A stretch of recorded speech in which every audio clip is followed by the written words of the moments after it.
boldly go where no man has gone before, but even the boldest of us would dare venture into the depths of space without a vessel that can take the unforgiving danger of deep space, or a replicator for that matter, cause even in space we need us some Java. As the crew in Star Trek Discovery adventures through space and time on CBS in their 23rd century spacecraft, we're taking a look at the Star Trek ships and how they've evolved over the years.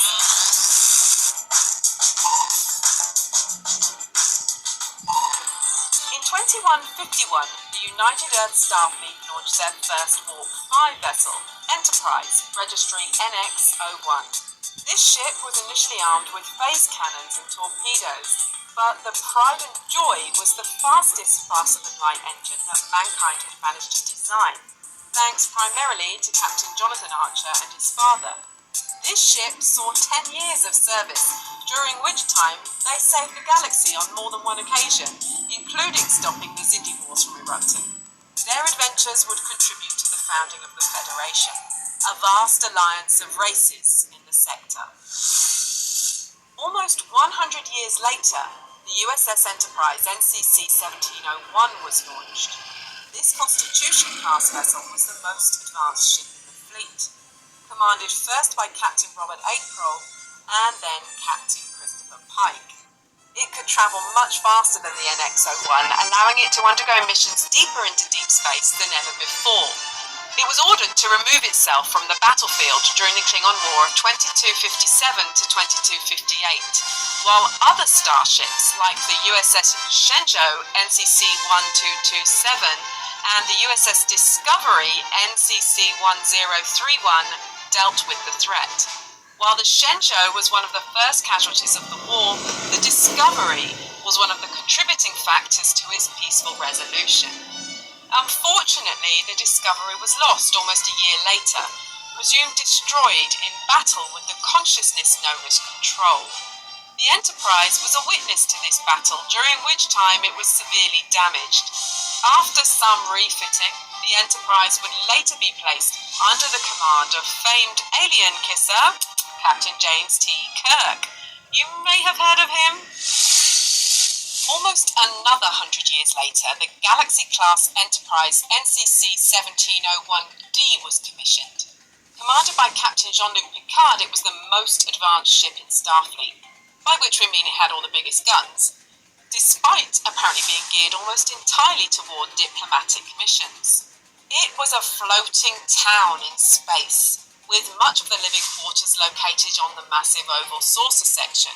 For additional safety, this saucer section could detach in an emergency, allowing the crew to escape, even as the star drive section continued the fight. Unfortunately, Picard's ship was also destroyed, again due to Klingon interference. Those guys hate Starfleet.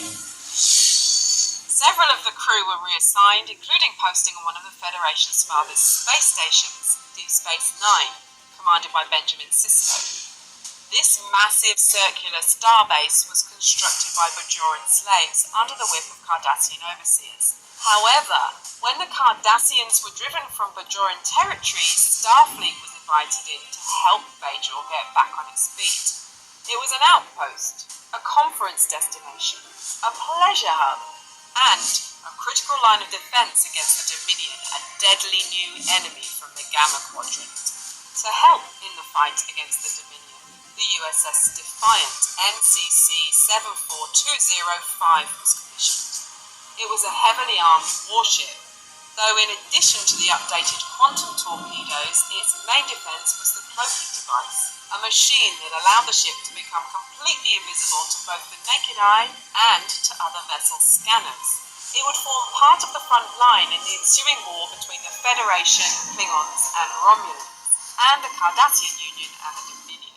Definitely a good time to be able to go invisible. Far away from this war was the USS Voyager NCC-74656. This Intrepid-class vessel was flung by an alien entity far into the Delta Quadrant, completely cut off from the Federation.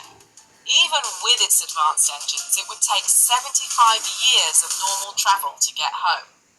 Voyager differed from other vessels in that it could land while searching for supplies, and its captain, Catherine Janeway, was more than capable of steering the crew safely through the various adversaries in the quadrant.